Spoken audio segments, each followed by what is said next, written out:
ఒక పెద్ద జలపాతం ఉందట. నయాగరా జలపాతం తెలుసా? జలపాతం ఒకటి. దాని మీద ఒక వ్యక్తి ఈ ప్రక్క నుంచి ఆ ప్రక్కకి ఒక పెద్ద తాడు కట్టాడంట. తాడు ఆ ఒడ్డుకి ఈ ఒడ్డుకి, ఆ జలపాతం మీద తాడు కట్టి అటుప్రక్క ఊళ్ళల్లో ఇటుప్రక్క ఊళ్ళల్లో అది ప్రకటింపబడింది. తాడెందుకు కట్టాడో తెలుసా? ఆ తాడు మీద నేను జలపాతం ఆ ప్రక్క నుండి ఈ ప్రక్కకి నడుస్తా. అది ఒక అద్భుతమైన విన్యాసం చేయబోతున్నా అనేది ప్రచారం జరిగింది. ఫుల్లుగా ఆ ప్రక్కోళ్ళు ఈ ప్రక్కోళ్ళు జనాలు వచ్చారు. ఆయన చెప్పిన టైం ప్రకారం లైన్లోకి వచ్చేసాడు.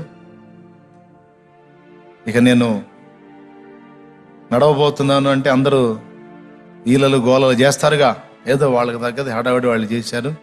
ఈ మనోడు ఇక నడక మొదలు పెట్టాడు.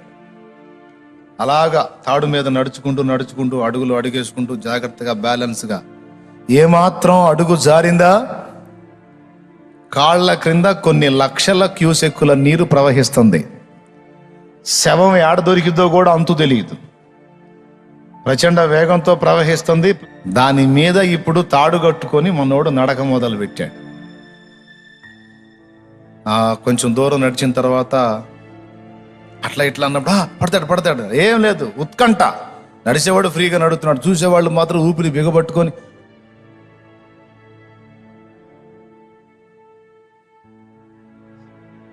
సగానికి వెళ్ళాడు. ఇంకొంచెం ముందుకెళ్ళాడు, ఆ దరికి చేరాడు. అక్కడికి పోయి ఒక ప్రకటన చేశాడు. చూశారు కదా, మళ్ళీ ఈ తాడు మీద నేను ఆ ప్రక్కకి రాగలనని ఎంతమంది నమ్ముతున్నారు అన్నాడట. ఎత్తినట్టు అందరూ చేతులు ఎత్తారు. ఇక రెండో రౌండ్ ఇంకా ఫ్రీగా వచ్చేసాడు. ఆ ప్రక్కకు వచ్చాడు. మళ్ళీ అడిగాడు, నేను మళ్ళీ ఆ ప్రక్కకి వెళ్ళగలనని ఎంతమంది నమ్ముతున్నారు అని అందరూ చేతులు ఎత్తారు. రైట్. నా భుజాల మీద ఒకడిని ఎక్కించుకొని కూడా నేను దీని మీద నడవగలని ఎంతమంది నమ్ముతున్నారు అన్నాడు. నా భుజాల మీద ఒకడిని ఎక్కించుకొని కూడా నేను దీని మీద నడవగలని ఎంతమంది నమ్ముతున్నారు అన్నాడు. అందరూ చేతులు ఎత్తారో, నీ పంతనం అర్థమైపోయింది, నడుస్తావు నువ్వు అని అందరూ చేతులు ఎత్తారు. చేతులు ఎత్తినాక అన్నాడు, మీలో ఒకడు వచ్చి ఎక్కండి అన్నాడు. ప్రాణాల మీద ఆశనుడు ఎవడన్నా వస్తాడా? నమ్ముతున్నారన్నారు కదా, చేతులు ఎత్తారుగా. ఎంతమందికి నా మీద నమ్మకం ఉంది? వాళ్ళు ఎవరైనా ఒకళ్ళు వచ్చి నా భుజాల మీద ఎక్కి కూర్చోండి, నేను తీసుకెళ్తా తాడు మీద అన్నాడు. ఒక్క చెయ్యి లేవల. నేను మనిషిని ఎక్కించుకొని నడవగలని ఎంతమందికి విశ్వాసం ఉంది అన్నాడు. మళ్ళీ అందరూ చేతులు ఎత్తారు. మరి ఒకడు రాండి అన్నాడు. ఇప్పుడు రాట్లా. ఇప్పుడు వాళ్ళ విశ్వాసం సరైందేనా? చాలా మంది విశ్వాసులు మనోళ్ళు కూడా అంతే ఉంటారు. ప్రభువా నీకు అసాధ్యమైంది ఏముంది నాయనా అంటారు. మళ్ళీ పాట పాడతారు అసాధ్యమైంది ఏముందని. ఆయన అంటాడు, అట్లయితే నా మీద ఎక్కండి అంటాడు. అది వద్దులే ప్రభువా. ఎందుకులే ప్రభువా, నీకు అసాధ్యమైంది ఏమీ లేదు, కానీ నేను మాత్రం నమ్మలేను అనేగా. ఎవడు రాంది? ఏమాత్రం ఆయన మీద నమ్మకం ఉంటే వస్తారుగా. ఓ 14 ఏళ్ల బిడ్డ బాలుడు వచ్చాడు. ఎవరు లేరా నా సామర్థ్యాన్ని నమ్మి నా భుజాల మీద ఎక్కడానికి? ఎవరు రారా, ఎవరు లేరా అంటే 14 ఏళ్ల బిడ్డ వచ్చాడు. నేను ఎక్కుతా నీ భుజాల మీద అన్నాడు. శబాష్ రా అని వాని భుజాల మీద కూర్చోబెట్టుకుని తీసుకెళ్ళాడు. ఆ దరికి తీసుకెళ్ళాడు, మళ్ళీ ఈ దరికి తీసుకొచ్చి దించాడు. అక్కడున్న పెద్దవాళ్ళు అడిగారు. ఏమడిగారో తెలుసా?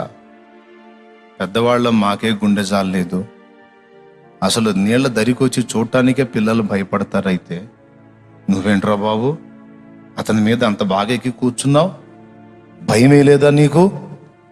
అసలు అంత గుండె ధైర్యమే ఎట్లా వచ్చింది నీకు అని అడిగితే అప్పుడు ఆ చిన్నోడు చెప్పాడు, ఆయన సామర్థ్యం చూసి కూడా మీరు నమ్మరేమో కానీ నేను ఆయనను నమ్ముతాను. ఎందుకంటే ఇదొక్కటే కాదు, ఇంకా చాలా విషయాల్లో ఆయన సామర్థ్యం నాకు తెలుసు అన్నాడు. ఎలా తెలుసు అంటే ఆయన మా నాన్న అన్నాడు. దేవునికి స్తోత్రం కలుగును గాక. చూడండి, అంతమంది చేతులు ఎత్తారు కానీ తన తండ్రి మీద ఎక్కి కూర్చోడానికి ఎవడూ ధైర్యం చేయలే, కానీ కొడుకు ఎక్కాడు. ఎందుకో తెలుసా? కొడుకుకు ఒక మొండి ధైర్యం, మొండి నమ్మకం. భుజాల మీద ఉన్నది నేనని నాన్నకు తెలుసు.